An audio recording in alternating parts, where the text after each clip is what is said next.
Hello and a very warm welcome to EURACTIV's Health Podcast, where we dive into EU health policy and bring you the latest health news from Europe every week.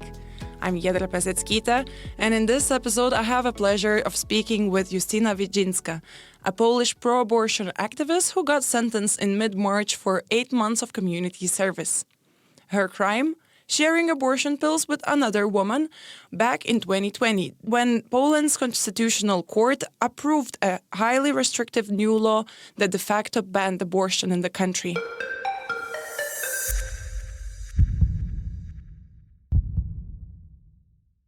Justyna, thank you so much for being with us today. Could you please tell us what happened back in 2020? Yes, it started in February 2020, and I shared the abortion pills with another person who contacted Abortion Without Borders, one of the members of Abortion Without Borders. She asked desperately for help. She was really begging us to help somehow because she couldn't go abroad to get abortion in Germany.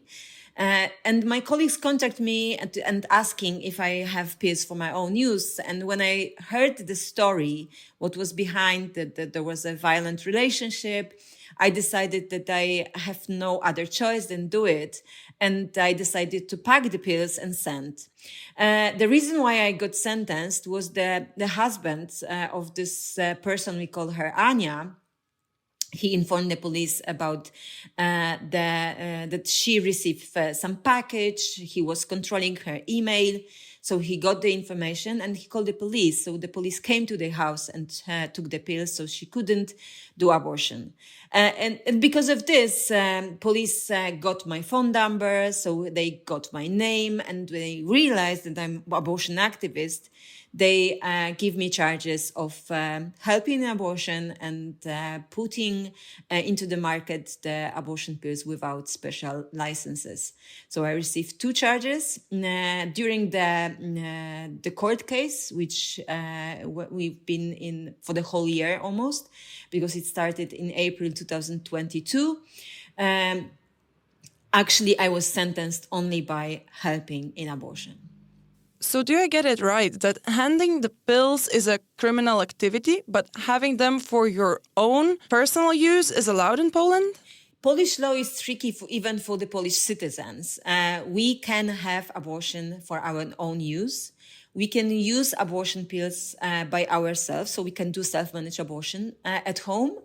But helping, if it's not regulated, so for the court, helping means a lot. Helping means that I send the pills, even if I didn't been in contact with Anya, even if I didn't influence her decision, even I just give her a tool to decide if she wants to be in this pregnancy or she wants to stop this pregnancy. And the judge decided that this is the helping. Back in 2020, were you thinking about any possible consequences when you were sending out the pills? And also, I'm just wondering, what was the reason behind you agreeing to help? The reason why I decided to share my own pills was that there was a violent relationship. She was living with the very controlling partner. He was checking her phone, checking her email. And for me, a person who was living in the same circumstances, my husband was also very controlling. And there was not only psychological violence, but other more. I decided that I don't have any other choice. When you hear that, please don't call me, this is the key word, there is a lot of behind this.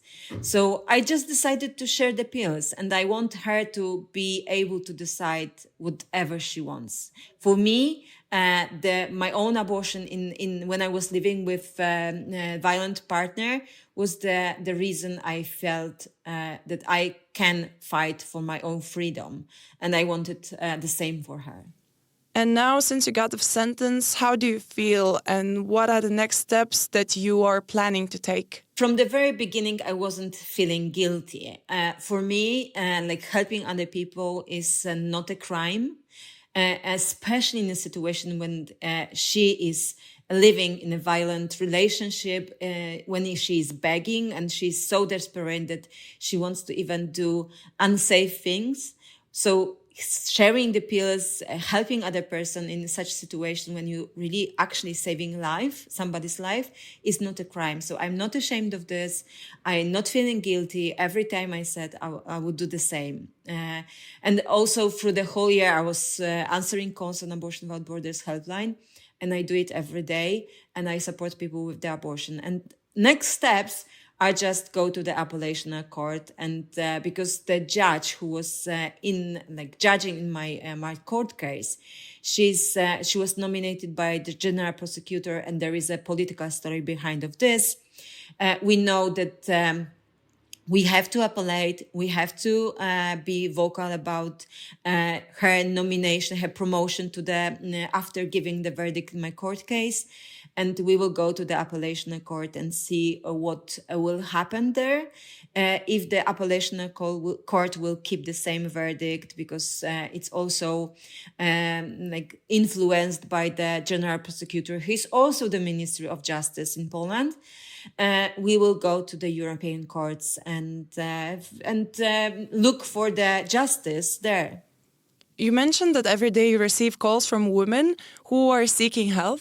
And I wonder, what is the situation now in Poland, and what kind of stories do you hear when you pick up the Abortion Without Borders phone? Mostly there are people who get to contact with us with unwanted pregnancy, who just don't want to have kids and just want to stop the pregnancy. To be honest, we don't ask anybody for a reason why she or he wants to stop the pregnancy, because for us it doesn't matter what the story is behind of this. But we hear a lot because people feel that they have to tell the story. They have to explain why their situation is so important that they decided to stop. And this is the stigma. This is how we are stigmatized among our families, among how we self-stigmatize ourselves. So we know that, and because of the change of the Polish law, who withdraw the cause of possibility to stop the pregnancy because of the fetal abnormalities in Polish hospitals, there are really awful stories behind of this, because we know that from time to time women are diagnosed very late, or doctors hide the diagnosis behind of them, or don't say that they see some abnormalities in this, or they just want to have kids and they are diagnosed, and there is a situation of crisis in their family. So this is the very touching moment for us.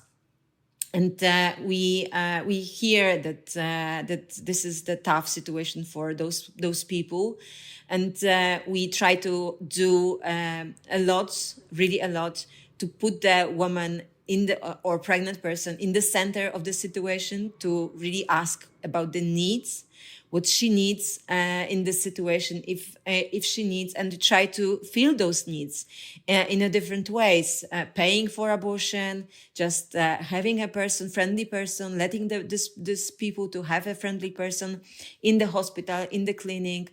And we know that they are treated in foreign clinics very well. Completely in a different way they are treated in Polish hospitals. And that we hear from them many times, they are so surprised that they are treated with a dignity, with the respect, and they are so grateful about this. Among those that you are helping, you also get calls from women coming from Ukraine. Unfortunately, there are war crimes, rape happening, and I wonder how many Ukrainian refugee women your organization already helped. We start to count people who came from the Ukraine, and among those who inform us about from which part the world of they are coming, it was around 2,000 Ukrainian people who inform us that they came from the war zone and they need access to abortion in Poland. And we help around 20 people with the travel to the Netherlands, mostly to the Netherlands, with the abortion in second trimester.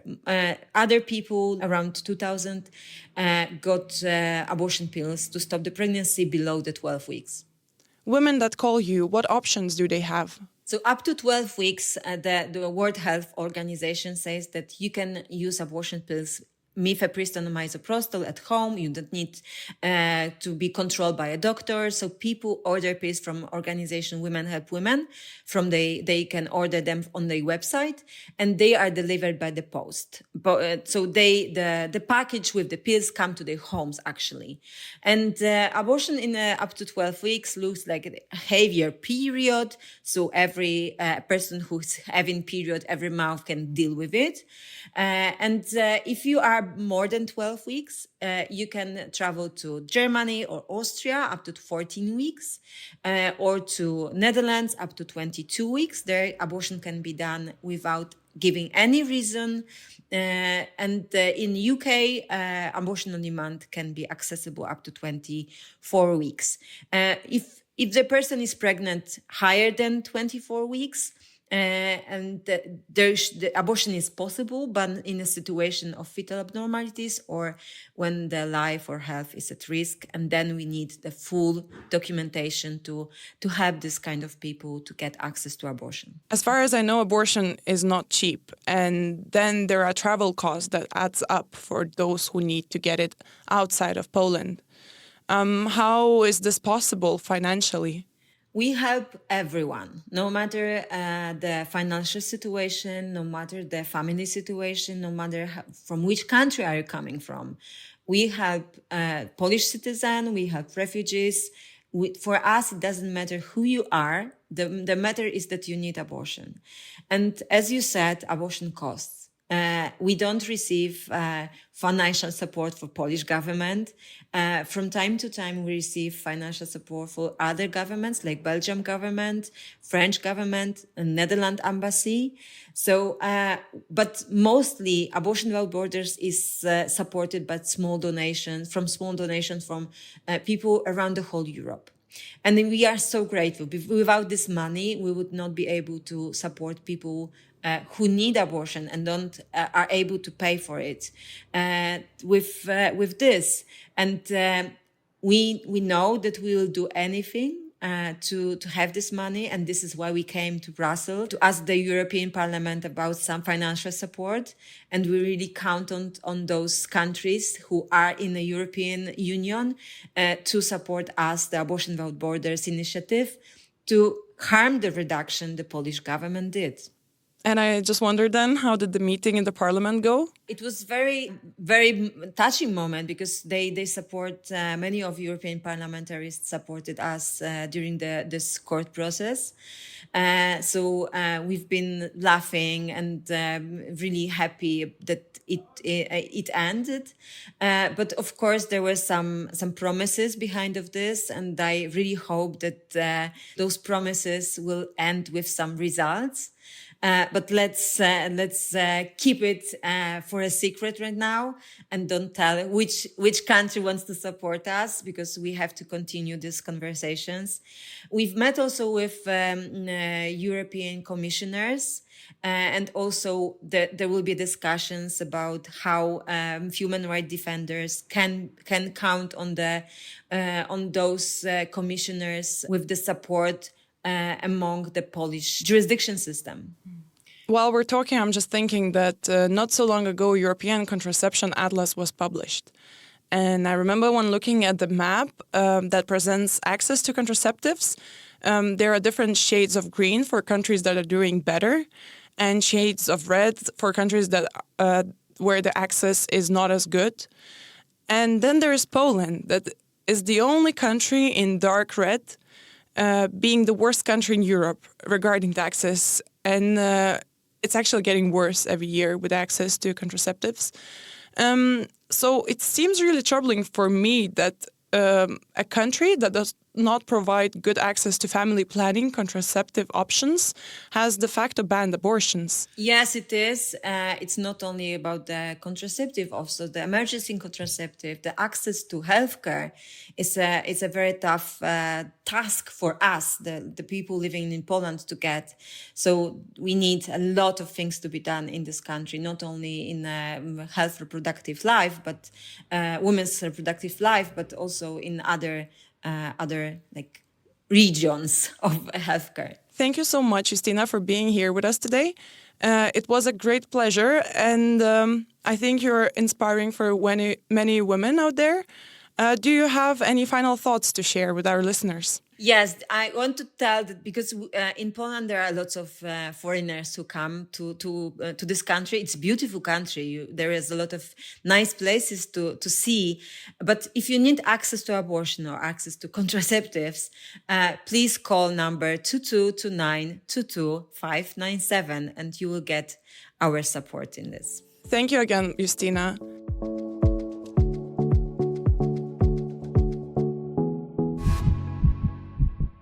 For our listeners, if you're enjoying EURACTIV's Health Podcast, a friendly reminder that you can subscribe to our newsletter that comes out every Wednesday, the same weekday as our podcast. We will make sure to keep you updated with the main EU health news. And also don't forget to check other EURACTIV's podcasts such as AgriFood Brief, Tech Brief, and Beyond the Byline. And you can listen to us on all of your favorite podcast platforms. That is all from us today. Thank you for listening. We also want to hear from you. So if you have something to say, don't hesitate to drop us a line. Our email address is podcast@euractiv.com or contact us on Twitter or LinkedIn. This episode was brought to you thanks to our multimedia team. So special thanks to them and one and only Jonas Hellebuck. Until next Wednesday, stay healthy.